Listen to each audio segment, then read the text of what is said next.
പുതിയ കട്ടിംഗ് മാറ്റ് സ്വന്തമായിട്ട് ഉണ്ടാക്കിയപ്പോൾ എന്തെങ്കിലുമൊക്കെ ഒന്ന് ട്രൈ ചെയ്യണമല്ലോ എന്ന് വിചാരിച്ച് ചെയ്തതാണ്. ബൈ ദ ബൈ കട്ടിംഗ് മാറ്റിന്റെ വീഡിയോ കാണാത്തവരാണെങ്കിൽ റിലേറ്റഡ് വീഡിയോയിൽ പോയിട്ട് ഉടനെ തന്നെ കാണാൻ ശ്രമിക്കുക. അപ്പൊ ഞാൻ ഉണ്ടാക്കുന്നത് സ്നേക്ക് പ്ലാന്റ് ആണ്. പണ്ട് ചെറുപ്പകാലത്ത് ഈ സ്നേക്ക് പ്ലാന്റ് വീട്ടിൽ വെച്ച് കഴിഞ്ഞാൽ പാമ്പ് വരും എന്നൊക്കെ പറയുന്ന ഒരു കാലം ഉണ്ടായിരുന്നു. അത് പറഞ്ഞു തന്നിരുന്ന ആൾക്കാരുണ്ടായിരുന്നു, വിശ്വസിക്കാൻ നമ്മളും. അപ്പോൾ ഈ സ്നേക്ക് പ്ലാന്റിന് പാമ്പുമായിട്ട് യാതൊരു ബന്ധവുമില്ല. അത് കാണാൻ ഒരു സ്നേക്കിന്റെ പോലെ അപ്പിയറൻസ് ഉണ്ടെന്ന് മാത്രമേ ഉള്ളൂ. അതുകൊണ്ടാണ് ഇതിനെ സ്നേക്ക് പ്ലാന്റ് എന്ന് വിളിക്കുന്നത്.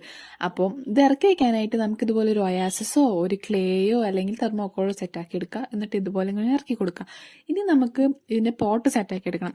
പോട്ട് സെറ്റാക്കാൻ ഞാനൊരു ബോട്ടിൽ ക്യാപ്പാണ് എടുക്കുന്നത്. ഈ ബോട്ടിൽ ക്യാപ്പ് എടുത്തു, അതിലേക്ക് ഇങ്ങനെ വൈറ്റ് കളർ കൊടുത്തു. നിങ്ങൾക്ക് ഇഷ്ടമുള്ള കളർ കൊടുക്കുക.